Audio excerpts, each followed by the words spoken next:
Okay, that was a really short trail, and now we're going to go on another short trail.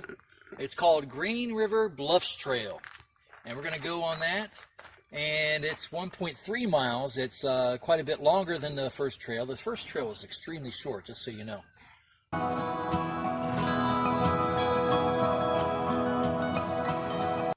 And this one says, Mammoth Cave National Park protects not only the world's longest surveyed cave system, so it's the world's longest surveyed cave system, but also it's 53,000 acres of woodland. These forests contain a wide variety of animal and plant communities.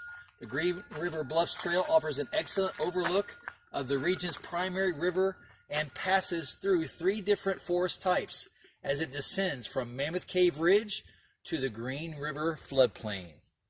And we have us a little map right here. Here we are.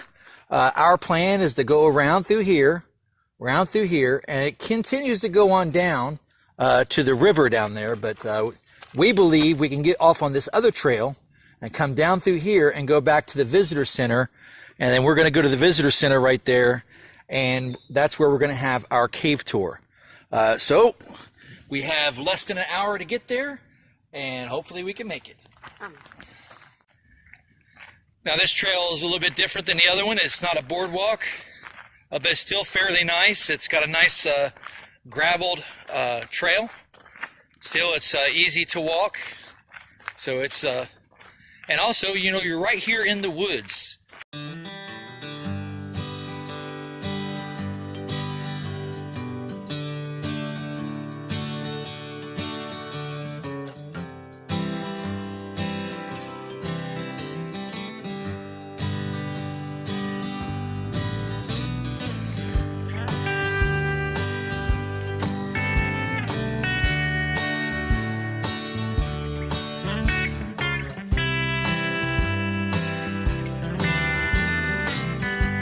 And it's beautiful out here. It really is.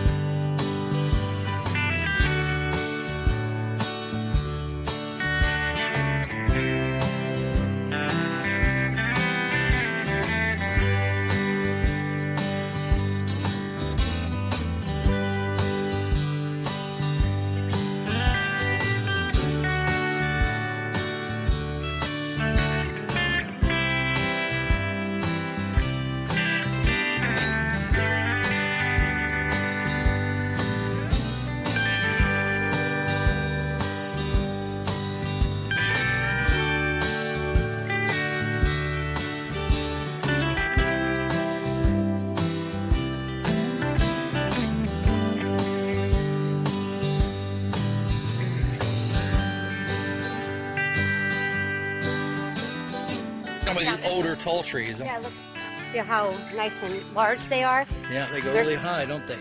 There's some nice...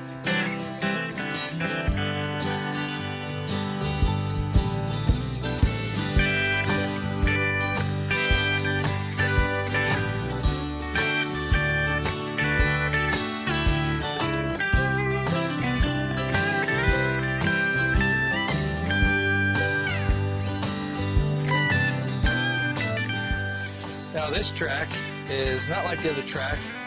There is steps like this one. You have to step down, and there's rocks like this on the path, right? So this one is not necessarily, you know, wheelchair accessible. You can't really take a wheelchair down through here. It'd be really too much hassle.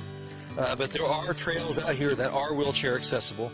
The only reason why I bring that up is, you know, I have an uncle, and he has been in a wheelchair for the majority of his life, and you know, that really hits home with me. You know, that's a topic that really hits home with me, and a lot of people who are in wheelchairs, they feel like they can't do anything, and that they're restricted, and they are restricted in a lot of ways. I mean, they're in a wheelchair, but there are still a lot of things that they can get out and do. You know, there's a lot of things they can get out and do. So there are trails around here that they can come to, and they can get out and see the woods. So I would take that as an encouragement for them. So that's the only reason why I bring that up, because it does hit home with me. My wife says this is a lady's hair fern. She knows plants a lot better than I do. There's a little ledge right here. And you can see the river down through the trees. And this is overlooking Green River. And we'll actually get a better view here in a little bit. Here's the Green River. And that's what we were canoeing down last time we were here. On my birthday? Right. And here I like to read these things. It says about the Green River. It says the Green River is a central force in the creation, I like that word creation, the creation of Mammoth Cave and a resource supporting human and wildlife of the region. In the Mammoth Cave area, the Green River's tributary systems flow underground for miles, dissolving a maze of cave passages as they travel. In historic times, European pioneers pushing west into Kentucky quickly settled the Green River country. Today, researchers identify the Green River as one of the most biologically diverse streams in North America. More than 100 species of fish and 41 species of freshwater mussels are found in its waters. This diversity comprises a key element in the foundation of the region's food chain. When you look at ages of things, people spout out these ages of things as if they're fact, but they're not. I've researched into the topic quite extensively, and I find out that when you go back to the source of these age claims, it always comes down to a guess. It always comes down to an assumption. It always comes down to someone's opinion. And people who hold to millions of years of evolutionary development, they like to put big numbers on everything. And it really comes down to their imagination, their speculation. But they don't have any actual hard facts. Even the dating methods that they use, carbon dating is based on assumptions. What I have here is an article on MSU. It's from their anthropology department. Just so you know, I'm not getting this from a religious website. I'm actually getting it from a university. And let's just go ahead and learn a little bit about carbon-14 dating. It says, the technology uses a series of mathematical calculations, the most recognizable of which is known as half-life, to estimate the... Did you catch that? To estimate.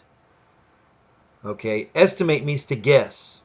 Okay, so it's using mathematical calculations known as half-life to guess the age the organism stopped ingesting the isotope. Unfortunately, the amount of carbon-14 in the atmosphere has not been steadily throughout history.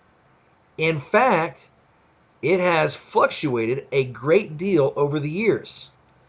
This variation is caused by both natural processes and human activity.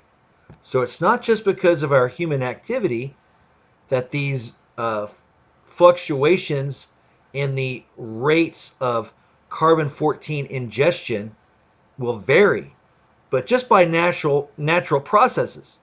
Some of the natural processes, I would say, would be like volcanic activity. When a volcanic eruption happens, it's going to cause a difference in the carbon-14 that's in the atmosphere. It's going to change it. So you got natural processes involved that's going to change this rate of activity. So let's get back to what it says. Cosmic rays and changes in the Earth's climate can cause irregularities, right, in the amount of carbon-14 in the atmosphere. Humans began making an impact during the Industrial Revolution. The isotope decreased by a small fraction due to the combustion of fossil fuels, among other factors. However, the quantity of carbon-14 was nearly doubled in the 50s and 60s because of the atomic bomb testings in those decades. So the reason why I bring these things up from a university website, which they, they're not trying to prove some kind of religious point or anything like that. They're just giving you the information as it actually is, the actual data.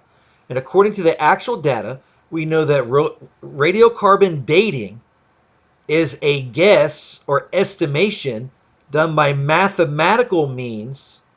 They do mathematical calculations, and they're doing mathematical calculations on data that's not even constant. The rate of decay for the carbon-14 is different during different times of history, depending upon different things that take place. So it's not a valid dating method. At best, you're guessing upon guessing. And what you're assuming with a mathematical equation is you're assuming that everything is linear. You're assuming that it's linear and there are no fluctuations or changes.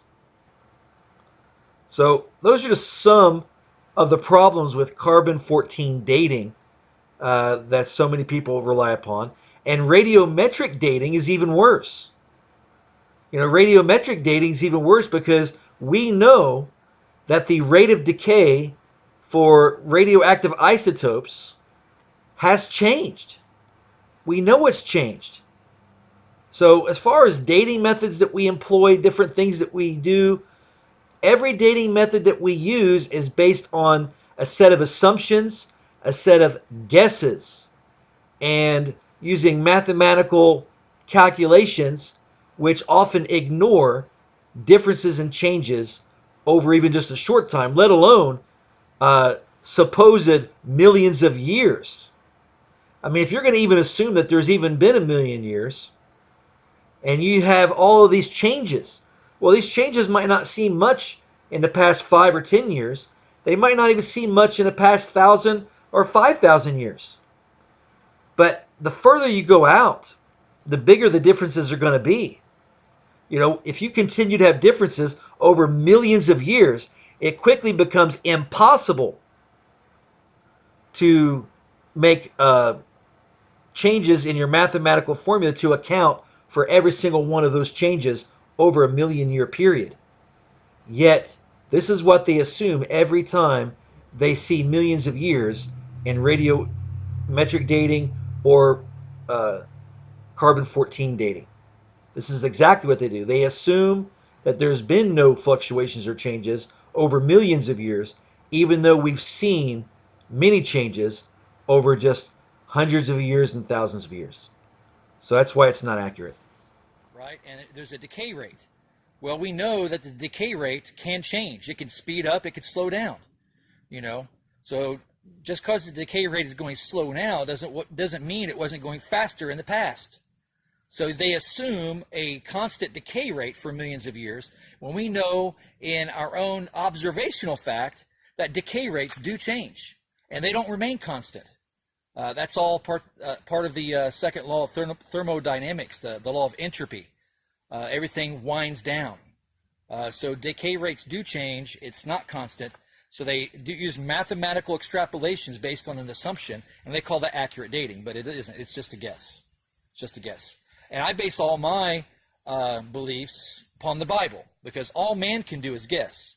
But God knows for sure. So you might want to scoff at that. You might want to think that's funny. But I'll stick to the author of creation, the one who created everything, and I'll take his word over man's word any day. Battery's running low, and we're having to walk up all these steps. There's a bunch of steps here. And that's how much steps we came up so far. We have probably a quarter mile left to go to get to the visitor center. And we're trying to make it there before our tour leaves. So we're cutting it close. I don't know if we're going to make it in time. Probably goes through the same kind of passage. They do. The intro to the cave starts here and starts at the passage down here. They go to the historic entrance.